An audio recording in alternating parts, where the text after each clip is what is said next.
कहती है कि जैसे अगर तुम बच्चों की मानद बनोगे, the kingdom of the Lord is for you. किसकी मानद बनोगे? किसकी मानद बनेंगे? क्योंकि जब हम बड़े हो जाते हैं तो हम बड़े चुस्त चालाक हो जाते हैं, हम जजमेंटल हो जाते हैं, राइट?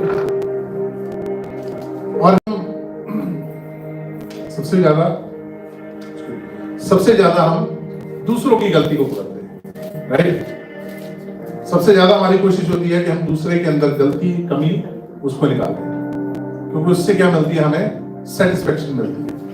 और ये साइंस भी ऐसे कहती है, कहते हैं कि जब हम दूसरे की गलती निकालते हैं ना, तो हमारे जो हार्मोन्स है, जो हमारे को सेटिस्फाई करता है, जो हमें आराम देता है, रिलैक्स की फीलिंग देता है, वो हार्मोन हमारी बड़ी जल्दी से रिलीज होता है बॉडी के अंदर। और फिर हमें क्या फील होता है कि हमने कुछ अच्छा कर दिया। Praise God. तो वचन में जाने से पहले अपनी आंखों को बंद करेंगे, सिरों को झुकाएंगे कि खुदावंद जब आज आप हमसे बात करने जा रहे हैं अपने कलाम के द्वारा, आपका जिंदा कलाम हम सबके लिए एक आशीष बरकत बनने पाए। खुदावंद जितने इसको सुन रहे हैं, यहाँ बैठे हैं, जितने रास्ते में आ रहे हैं या जो नहीं आए हैं, या जो खुदावंद इसको मीडिया के थ्रू ऑनलाइन सुन रहे हैं, उन सब के ऊपर आपकी आशीष और बरकत होने पाए। और ये आपका जिंदा कलाम आज हमें ट्रांसफॉर्म करने पाए। हम गलतियां निकालने वाले नहीं, बल्कि खुदावंद एक दूसरे को माफ करने वाले। Praise God, hallelujah. खुदावंद आपके बेटे यीशु मसीह का नाम लेके मांगते हैं, आमीन।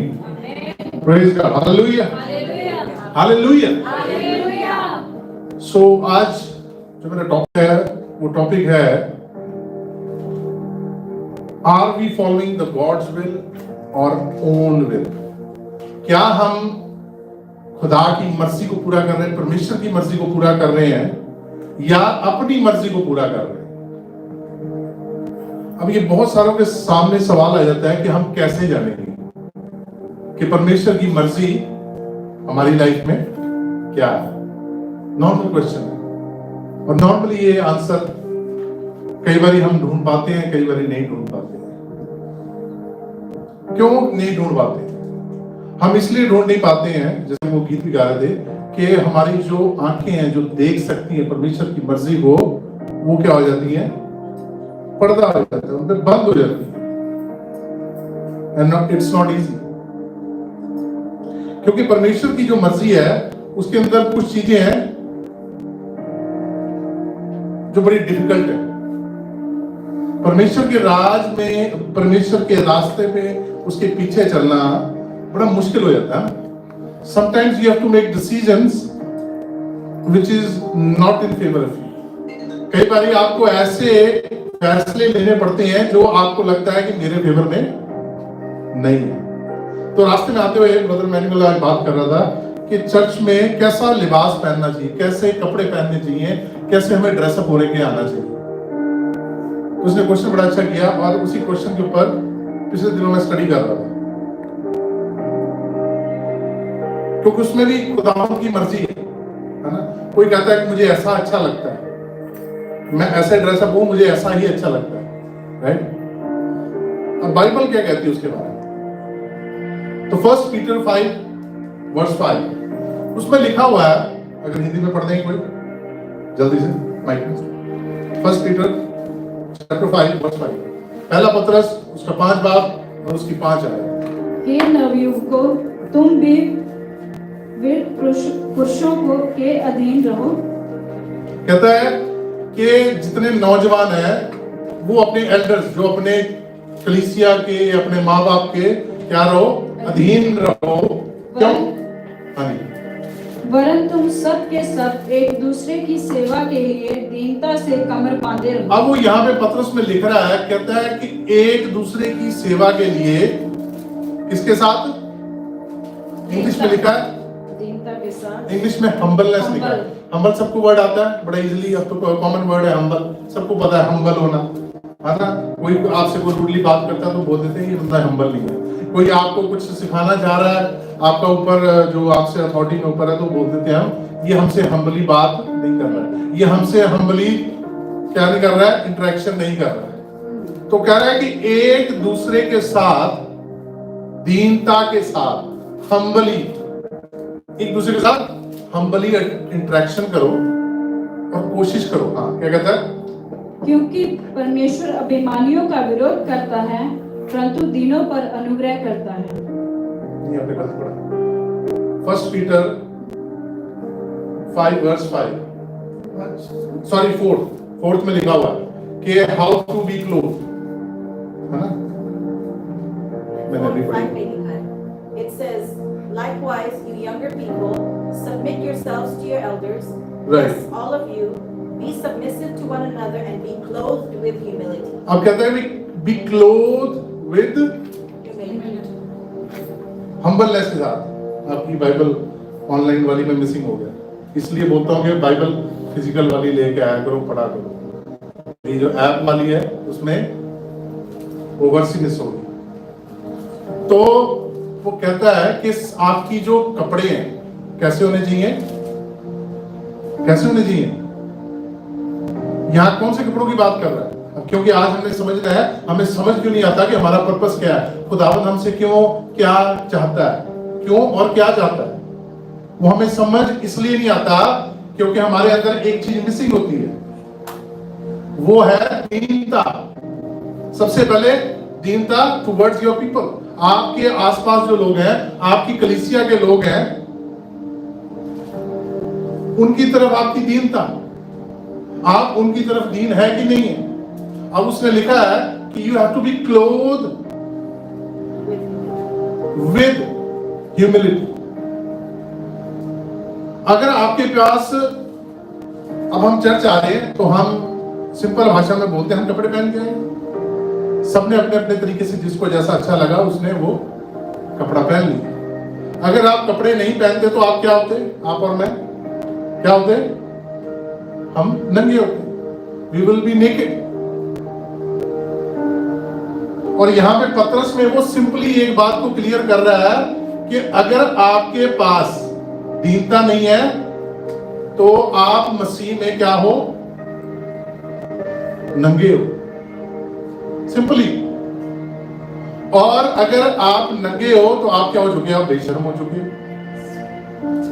अगर हम नंगे होते तो हम शेम फील करते हैं ना कि हमें नंगे हैं भाई, हम जा नहीं सकते किसी के सामने, पब्लिकली नहीं जा सकते। तो वो कहता है इफ यू आर नॉट, अगर आपने ह्यूमिलिटी के कपड़े नहीं पहने हैं तो फिर आप नंगे हो। और अगर आप नंगे हो, आप बेशर्म हो चुके हो। अगर हम बेशर्म हो चुके हैं तो हम उसको नहीं देख पाएंगे जो खुदावंद हमसे चाहता है। राइट? इसलिए हमारी जो पहनावा है, जो हमारा क्लोथिंग है, वो सबसे पहले स्टार्ट कैसे होनी चाहिए? वो स्टार्ट ऐसे होनी चाहिए कि हम देख रहे हैं कि अगर हमारे बाइबल में वो जिक्र भी करता है, बाइबल वर्ष में भूल गया, वो कहता है कि अगर तेरे पास कितने कपड़े हैं? 2 कपड़े हैं। तो अगर तेरे किसी जानने वाले के पास वो नंगा है, उसके पास कपड़े नहीं है पहनने के, तो तू अपनी एक, पर हम क्या कहते हैं? इसने सही काम नहीं किया होगा तभी इसके पास नहीं, ये गलत रास्ते पे होगा, ये पाप कर रहा होगा। हमारे पास है क्योंकि हम तो सही चल रहे हैं, हमारे पास इसलिए क्योंकि हम मेहनत कर रहे हैं, हमारे को खुदा ब्लेस कर रहा है। तो आपको कैसे पता है कि वो खुदा उसको ब्लेस नहीं कर रहा? क्योंकि जो लाजरस था वो कैसा पड़ा था? कैसे था वो? जख्मों से भरा हुआ। वो लोगों की झूठ के ऊपर पलता था और खुदा उससे खुश था। That means money has to do nothing with blessing, with favor of God. Hallelujah. इसका मतलब उसके अंदर जो चीज हमें चाहिए, जो पतरस लिख रहा है, वो उसके अंदर ऑलरेडी थी। वो क्या था? हम्बल था। उसको वो गालियां भी निकालते थे, उसका मजाक भी उड़ाते थे, तो वो उनको कभी कर्ज नहीं करता था कि आज मेरे साथ हो रहा है तो कल तुम्हारे साथ भी। कहा उसने? बाइबल में तो नहीं जिक्र, बिकॉज उसके पास एक चीज, हम्बलनेस, दीनता उसके पास थी। भले उसके पास खाने को रोटी नहीं थी, पहनने को अच्छे कपड़े नहीं थे, सोने के लिए जगह नहीं थी, घर नहीं था, कोई उसकी टेक केयर करने के लिए कोई नहीं था, पर उसके पास क्या था? तो आज अपने आप को जांचना है कि दीनता अगर नहीं है तो आप नंगे हैं। आप जितनी मर्जी दुआ कर रहे हैं, आप जितनी मर्जी बाइबल पढ़ रहे हैं, आप जितनी मर्जी अच्छे घर में रहते हैं, अच्छी जॉब पे हैं, आपका अच्छा बिजनेस है, आप दुनिया की सैर कर रहे हैं, आप कुछ भी कर रहे हैं, अगर आपके पास दीनता नहीं है, आप मसीही हैं, तो आप नंगे हैं। एंड दैट्स व्हाई आपको नहीं पता लग रहा कि परमेश्वर की मर्जी मेरे जीवन में क्या है, क्योंकि आप बाइबल भी नहीं पढ़ रहे हैं ना। क्योंकि बहुत सारे लोग जब पूछते हैं, मुझे पता ही नहीं मेरे लाइफ के अंदर परमेश्वर की मर्जी क्या है, खुदा की मर्जी क्या है। क्योंकि यूहन्ना उसका 4 बाब उसकी 34 है, जॉन चैप्टर 4 वर्स 34। जिनके पास बाइबल है वो निकाल लें, जिनके पास नहीं है तो वो सुने हिंदी में क्या कहता है खुदा। मैं आज आपको सिंपली बता रहा हूं, आपको कोई कॉम्प्लिकेटेड नहीं है इसमें, कोई गहराई की बात नहीं है इसमें, सिंपल बात है। सिंपली आपको यहीं से पढ़ के बता रहा हूं, सिंपल। हाँ जी पढ़े, चैप्टर 4, यूहन्ना चैप्टर 4 वर्स 34। वहां पे यीशु मसीह जो है, ये जीसस ऑफ नाज़रेथ, वो अपने चेलों के साथ बात कर रहे हैं। इस सिनेरियो में आपको बता दो कॉन्टेक्स्ट में, यहाँ पे यीशु मसीह अपने चेलों के साथ बात कर रहा है और चेले सवाल कर रहे हैं। हाँ जी पढ़े। यीशु ने उनसे कहा, मेरा भोजन ये है कि अपने भेजने वाले की इच्छा के अनुसार चलो और उसका काम पूरा करो। क्या hallelujah, praise God. Praise God. Purpose समझ आ गया सबको? सबका पर्पस क्या होना चाहिए? To do the will of the Father. सिर्फ अपने भेजने वाले की मर्जी को पूरा करना, उसके अलावा कोई पर्पस नहीं। बाकी जितना हम करेंगे वो सब addition from God towards our life on earth. वो सिर्फ हमारी जिंदगी का यहाँ पे रहने के लिए खुदावंद की ओर से एक एडिशन है कि आप जब इस मेरे पर्पस को पूरा कर रहे हो।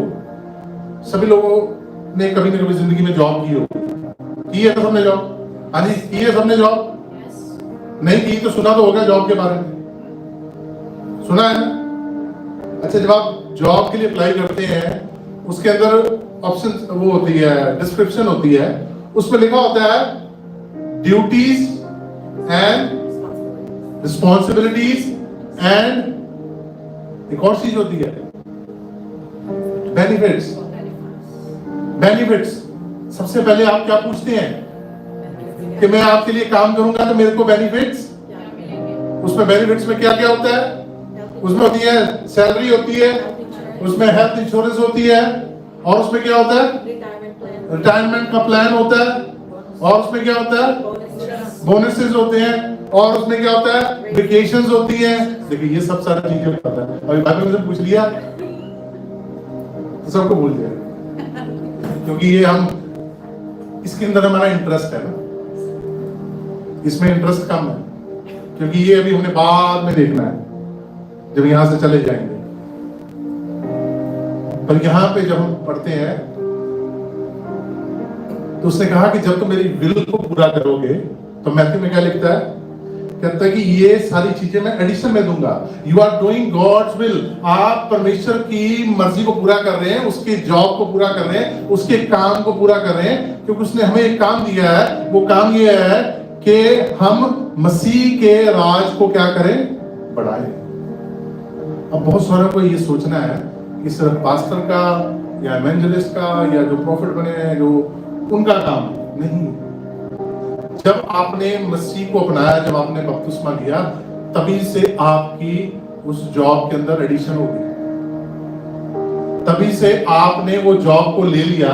अगर आप जॉब नहीं कर रहे हैं तो बेनिफिट्स भी आप एक्सपेक्ट, अगर आप काम नहीं करेंगे तो क्या आपका बॉस आपको पे करने को रेडी है?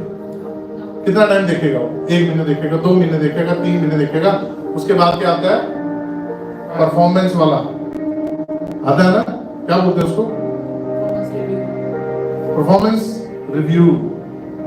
तो आपको पता है यहां पे भी परफॉर्मेंस रिव्यू होने वाला है, जिसके लिए हम बहुत सारों को पता ही नहीं हमारे साथ क्या होने वाला है। हमें सिर्फ इतना पता है हमने बपतिस्मा ले लिया, मसीह को अपना लिया, तो हम कहाँ जाने वाले हैं? आपको पता है उससे पहले परफॉर्मेंस रिव्यू होने वाला है कि नहीं पता है? नहीं पता है, क्योंकि हम सिर्फ उतना ही पढ़ते हैं जितना हमें अच्छा लगता है, उतना ही याद रखते हैं जितना हमें चाहिए। ब्लेसिंग्स की जितनी वर्सेस हैं वो मोस्टली लोगों को याद होगी कि परमेश्वर ने यहाँ पे ब्लेसिंग के लिए वादा किया है, परमेश्वर ने ऐसा कहा है कि तुम्हारे साथ ऐसा होगा, तुम ऐसे करते जाओगे तुम वैसा हो जाएगा, ये सब वर्सेस याद है। पर परफॉर्मेंस का रिव्यू भी है। प्रकाशित वाक्य को बोलेंगे ना, रेवल्यूशन, उसमें लिखा है कि हर एक के कामों के अनुसार उनका क्या किया जाएगा? परफॉर्मेंस रिव्यू किया जाएगा। क्या किया जाएगा? सभी बोले, सभी कौन है? मेरे अकेले का नहीं होना या पास्टर का नहीं होना, सभी कौन है? बच्चों को छोड़ के जितने अब 11 है ना, 11 साल की ऊपर उम्र से ऊपर है जितने, उन सब का होना परफॉर्मेंस रिव्यू। और जरूरी भी है भाई, इतनी बड़ी आपको जॉब दी गई है और उस जॉब के अंदर आप क्या कर सो रहे हैं? जो सबसे इजी हम ढूंढते हैं। एक दिन हमारे ब्रदर से एक दिन हम बात कर रहे थे हम सब, तो मैंने उनसे पूछा कि मैंने कहा कि आप क्या लाइफ चाहते हो, आप बिजनेस में कैसे चाहते हो, कैसा आपका बिजनेस होना चाहिए? तो वो बोलते हैं, कहते हैं कि मेरा बिजनेस ऐसा होना चाहिए कि मुझे सुबह जल्दी उठना ना पड़े, मेरा उठने का कोई टाइम ना हो। अब मैंने कहा ये तो बड़ी इंटरेस्टिंग सी ख्वाहिश है कि काम ऐसा होना चाहिए कि मुझे सुबह उठना ना पड़े। अब वो उनकी अपनी थिंकिंग है, मैं नहीं कहता। पर बाइबल कहती है कि वो वचन कहता है कि सबसे पहले सुबह उठो और उठ के धन्यवाद किसको दो? वो तो स्पेशली कहती है बाइबल, तो कहती है सुबह उठो और उठ के सबसे पहले किसको धन्यवाद? Give thanks to the Lord. Early morning, Psalms में लिखता है, कहता है कि अर्ली मॉर्निंग में उठूंगा और धन्यवाद किसको दूंगा? किसको दूंगा? पर हमारी जो मांग है, हमारी तो थॉट ये है कि हम क्या करें, हमारा काम ऐसा होना चाहिए कि हमें उठना। क्या आपको लगता है कि खुदा ब्लेस करेगा? ऐसा काम देगा कभी कि जहां उठना ही ना पड़े?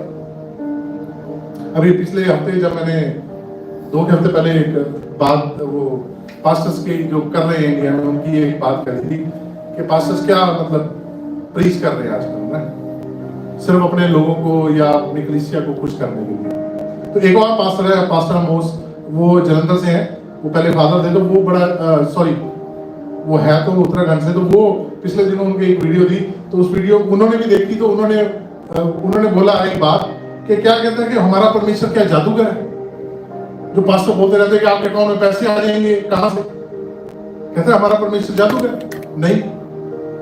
हमारा परमेश्वर क्या है? वो कहता है कि वो हिम्मत देता है कि आप जाके काम करें, मेहनत करें, और फिर उसमें वो क्या करता है? इसहाक को क्या बोला कि तू सोया रह और तेरे 100 गुना फल लाएगी। कहां पे? जब अकाल पड़ा हुआ, जब फैमिन आया हुआ है, इसहाक को बोला कि तू बीजेगा और तेरे को क्या मिलेगी? 100 गुना उसका फल मिलेगा फैमिन के अंदर। तो वो बीजने गया, उसने खेती की, तभी उसने पाया, क्योंकि वो क्या जानता था? खुदा की मर्जी। हम क्या करते हैं, हम कई बार क्या करते हैं कि अपनी मर्जी को खुदा की मर्जी बना लेते हैं। क्योंकि हमारी जो प्रेयर स्टार्ट होती है वो कैसे स्टार्ट होती है? कैसे स्टार्ट होती है? मोस्टली प्रेयर कैसे स्टार्ट होती है? मसीह लोगों की, रिसेंटली अभी मैं बहुत सारों को जानते देखता हूँ, उनकी स्टार्ट होती है मांगने से। और हमारा सबसे पहले मांग क्या होती है? हमारी लाइफ क्या हो जाए? अच्छी हो जाए। अब अच्छी की लिमिट क्या है? क्योंकि जब इसको पढ़ रहे हैं हम, यूहन्ना 4 बार उसकी 34 आयत, उसमें क्या कहता है? जरा पढ़ना दोबारा से। यीशु ने उनसे कहा, मेरा भोजन यह है कि अपने भेजने वाले की इच्छा के अनुसार चलूं और उसका काम पूरा करूं। अब यहाँ पे 2 चीजें हो रही थी इस कॉन्टेक्स्ट के अंदर। ये तब की वचन है, जब यीशु मसीह उस सामरी औरत को मिलके आया, जब यीशु मसीह समैरिटन वुमन से मिलके आया तो चेले परेशान थे। वो अपने गुरु के लिए वर्ड थे, वो उसके ये सोच रहे थे कि हमारे गुरु ने कुछ क्या नहीं किया, कितनों को भूख लगी, भूख लग रही है, थोड़ी थोड़ी आंखें बंद हो रही है, भूख लग रही है, शुगर लो जा रही है, पता लग रहा है शुगर लो हो रही है तो भूख लग रही है, राइट। यीशु मसीह की भी हो रही होगी। चेले फिक्र कर रहे होंगे कि हमारे गुरु ने सुबह से कुछ या कल रात को खाया था। अच्छा, उस ट्रेडिशन के अंदर उनका जो खाने का टाइम है दैट इज बिटवीन 6 and 7। तो यीशु मसीह को खाए कितना टाइम हो गया, ऑलमोस्ट 18 घंटे हो गए होंगे। तभी चेले जो हैं वो घूम रहे हैं कि हमारे गुरु ने कुछ खाया नहीं। तो यीशु मसीह ने उसी समय इस अपॉर्चुनिटी को पकड़ा और अपने चेलों से बात करने लगा। कहता है कि मेरी जो नीड है वो फिजिकल नहीं है, क्योंकि जो फिजिकल नीड है वो कभी खत्म होने वाली नहीं है। आपको हम सोचें कि हम इतने पैसे कमा के हम यहाँ रुक जाएंगे, कोई रुकता है? मैंने नहीं देखा। आप बोलोगे मैं 10 million, 100 million, 200 million, 1000 million, billions में चला जाऊं। जब बिलियन में चल जाएंगे तो उससे क्या हो जाएगा, हम ट्रिलियन में चले जाएं, फिर ट्रिलियन में चले जाएंगे तो फिर हम सोचेंगे कि हम इससे भी आगे बढ़ जाएं। इसलिए यीशु ने क्या कहा कि मेरी जो भूख है वो रोटी की नहीं है। मेरी भूख क्या है? मेरी भूख ये है कि मैं सिर्फ और सिर्फ अपने भेजने वाले, माय फादर इन हेवन, कहता है कि मेरा जो पिता है कहां पे, स्वर्ग में, उसकी इच्छा को मैं। अच्छा, अब हमारा जो कंपैरिजन है वो बड़ा इंपॉर्टेंट है कि हम कंपैरिजन करते हैं दुनिया के साथ। बहुत सारे मसीह भी करते हैं। अभी रिसेंटली आप देखोगे कि इंडिया में तो ये बहुत ट्रेंड है। अभी बहुत सारे मसीह लोग, एक एग्जांपल लेता हूँ कि अभी मैंने देखा बहुत सारे वीडियोस आते हैं कि खुदा ने हमें ब्लेस किया, हमने का खोल रखा है ब्यूटी पार्लर। अब मुझे नहीं पता, मैं उनके बिजनेस में ना तो इंटरेस्टेड हूं ना मैं रिकमेंड करता हूं, पर मैं एक बात बोलता हूं कि जब आप वीडियो डालते हो, आप बोल रहे हो कि हमने, खुदा ने हमें ब्लेस किया है ब्यूटी पार्लर के ऊपर और ब्यूटी पार्लर से, और उसका नाम रखा हुआ है मेक ओवर। अब मेक ओवर किसका हो रहा है? ऑब्वियस बात है, औरतों का ही हो रहा है, राइट? लेडीज का मेक ओवर हो रहा है। अब मेकअप करा रहे हैं या मेक ओवर करा रहे हैं, किस लिए करा रहे हैं? इसलिए करा रहे हैं कि हमारे चेहरे के ऊपर क्या है।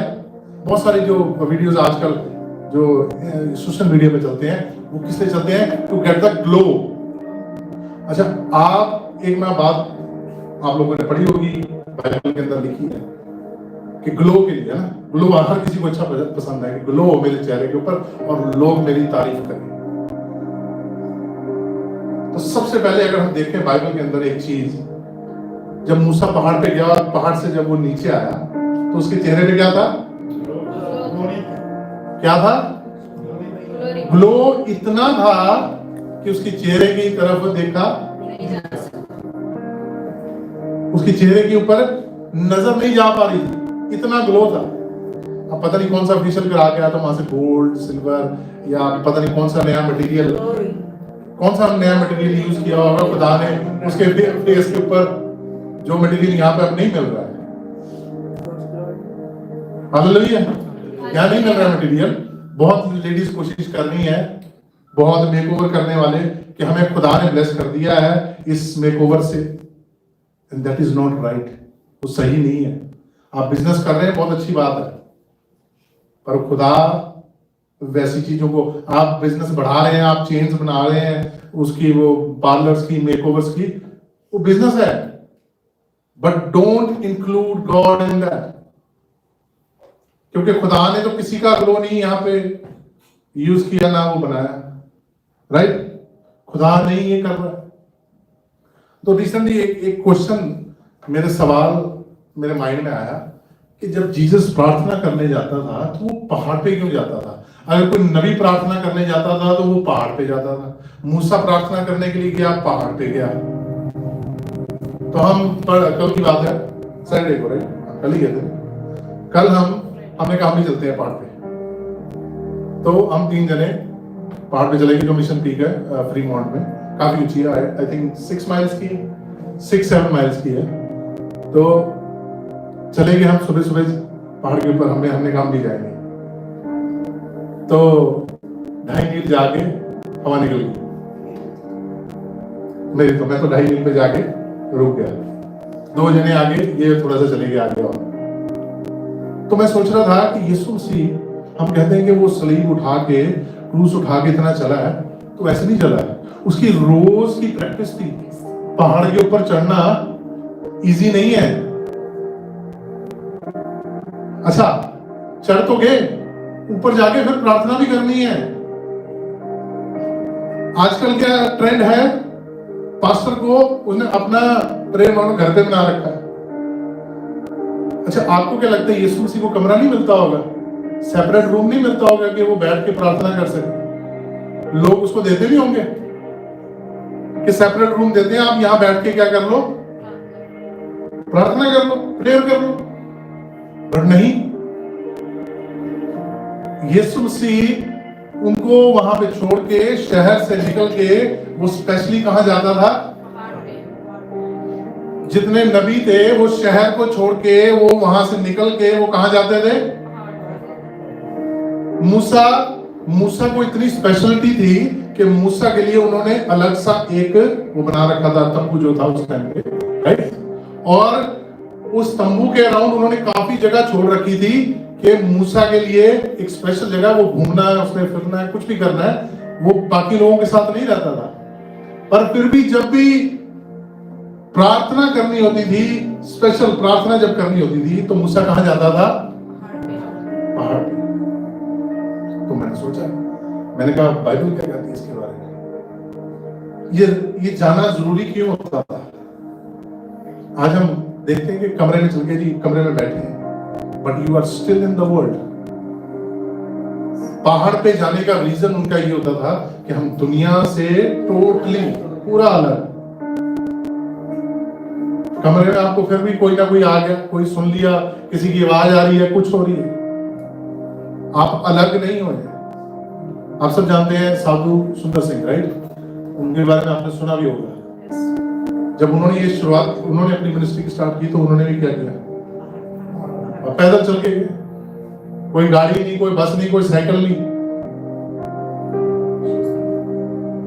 इसमें एक और इंपॉर्टेंट चीज है, सैक्रिफाइस। आपने अपनी सारी चीजों का सैक्रिफाइस करके, कल हम अपना नींद सैक्रिफाइस करके जल्दी उठे, जहां हम उठते हैं 8 बजे, 8:30 बजे उठना था, छुट्टी थी एक दिन की, तो हम क्या उठे, जल्दी उठे, नींद सैक्रिफाइस की, हमने ब्रेकफास्ट नहीं किया, हमने खाना नहीं खाया, कुछ नहीं किया, हम सीधा चले गए। That is how Jesus was doing. इसलिए चेले भी परेशान थे कि सुबह से निकला हुआ है, रात का खाना खाया हुआ है, और क्या पहाड़ पे जा रहा है, इसकी एनर्जी वेस्ट हो रही है, इसने कुछ नहीं खाया है, ही नीड्स फूड।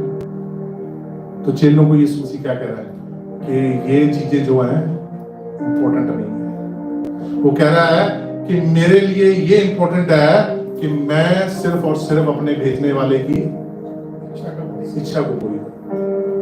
अब हम कंपैरिजन किसके साथ करते हैं? दुनिया के साथ करते हैं कि उसका बिजनेस, उसकी लाइफ, उसकी बच्चे, उसका ऐसा हो रहा है, ये हो रहा है, मेरे क्यों नहीं हो रहा है, हमारे क्यों नहीं हो रहा है, हमारे लाइफ में ऐसा क्यों नहीं है। हमारा कंपैरिजन ये होता है। पर जब आप दुआ मांग रहे हैं, असल में हमारी दुआ क्या होनी चाहिए? बाइबल भी यही कहती है कि तुम मांगो कि तुम मसीह के मानद बनो। हालेलुया। हमारी दुआ ये होनी चाहिए कि हमारे को भी यीशु के मानद बना दे, ताकि हमारे भी अंदर क्या आ जाए, हम्बलनेस आ जाए। अदरवाइज भी नहीं। मजाक उड़ाते हैं एक दूसरे का, ठट्ठा करने वालों की पहला ज़बूर क्या कहता है? पहला ज़बूर सबको याद है? क्या कहता है? जरा जोर से बोलेंगे सब। फर्स्ट साम क्या कहता है? धन्य है वो इंसान, क्या कह रहा है? इंग्लिश में लिखा ब्लेस्ड। धन्य है वो इंसान जो ठट्ठा करने वाले मंडली में और ना ही मार्ग में चलता है। अच्छा, आप बहुत सारे इसको ट्रांसलेट कैसे करते हैं? हम तो उन लोगों के साथ संगति, पर आपको पता है ये वचन किसके लिए लिखा गया? ये इस मंडली के लिए लिखा गया है, चर्च की मंडली के लिए लिखा गया है। कहता है कि ये जो लोग मेरे हैं, जो जानते हुए भी क्या करते हैं? दूसरों का मजाक उड़ाते हैं। जानते हुए भी कौन से काम करते हैं? दुष्ट काम करते हैं। कहता मैं उनके साथ संगति। धन्य है वो इंसान जो उनके साथ संगति नहीं करता। चर्च के अंदर भी ठट्ठा उड़ाया जाता है, मजाक उड़ाया जाता है, एक दूसरे के खिलाफ चुगली की जाती है, एक दूसरे के खिलाफ गलत बातें बोली जाती हैं। उनके बारे में बात कर रहा है। कह रहा है धन है वो इंसान, धन्य है वो इंसान जो ऐसे काम में इन्वॉल्व, अगर आप होते हैं तो फिर आप दुष्ट हैं। सिंपल। पहला ज़बूर यही कहता है कि आप फिर उसी कैटेगरी में फॉलो करते हैं। अगर आप नहीं करते हैं तो आप उस कैटेगरी में फॉलो नहीं करते हैं।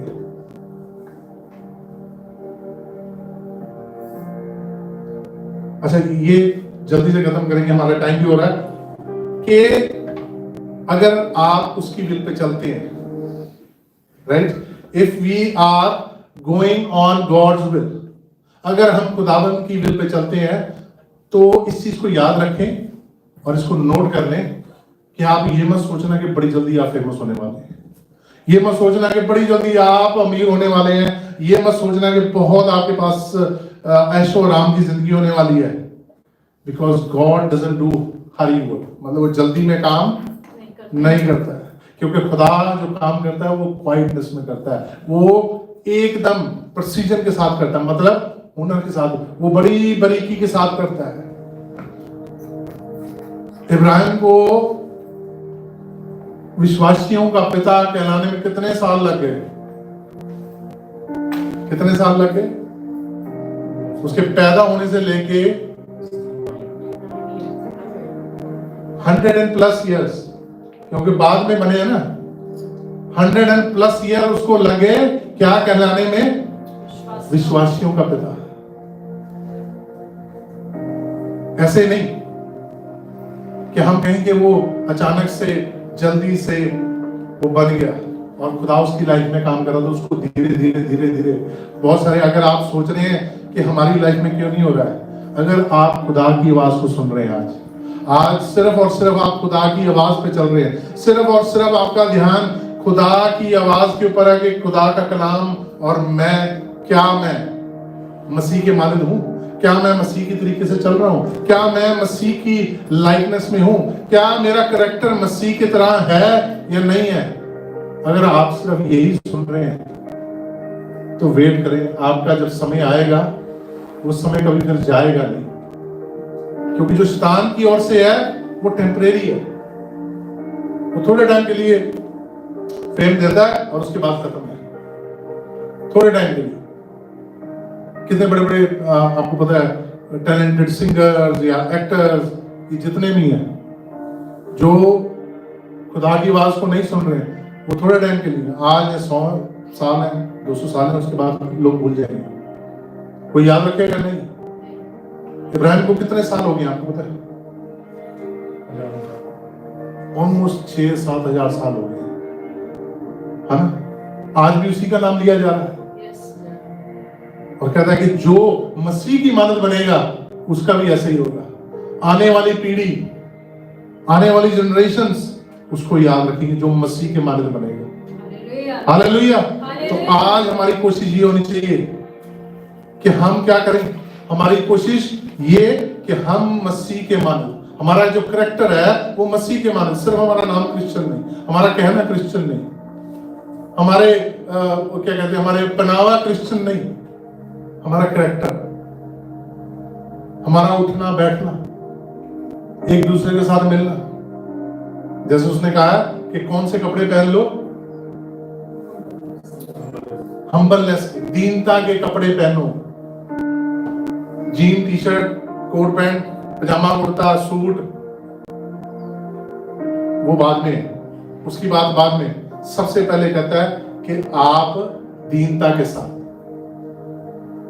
तो आज हमने सबने कोशिश करनी है कि हम, क्योंकि खुदा कोई भी काम करता है वो रश नहीं करता, वो जल्दी जल्दी हो जाए। अगर उसने हमारा न्याय करने भी आना है, क्या वो जल्दी कर रहा है? बाइबल कहती है कि वो डिले करी जा रहा है। वो डिले कर रहा है कि बार बार डिले कर रहा है कि अब सुधर जाए, अब ठीक हो जाए, अब मुड़ाए। वो रश नहीं करता किसी भी काम में, प्रोसेस में। हमें भी रश करने की जरूरत नहीं है। अपने ऊपर काम करने में हमें रश करने की जरूरत नहीं है, क्योंकि ये जब यीशु ने कहा कि मुझे भूख नहीं है, मेरे को ये फिजिकल भूख नहीं है, वो चाहता है कि हमारी जो आत्मा है, जो हमारी स्पिरिचुअल ग्रोथ है, वो जरूरी है। हम अपनी स्पिरिचुअल ग्रोथ में क्या करें? बढ़ते जाएं। हम आत्मिक बढ़ते जाएं। हम आत्मा में जब बढ़ते जाएंगे तो हमारे अंदर यीशु जैसे कैरेक्टर अपने आप आने लगे। तब हम यीशु की माने तो दूसरों को भी देखेंगे। अब अगर वो कहता है कि तेरे पास एक कपड़ा है, दो कपड़े हैं, तो तू एक दे दे, तेरे को कमी घटी होने वाली नहीं है।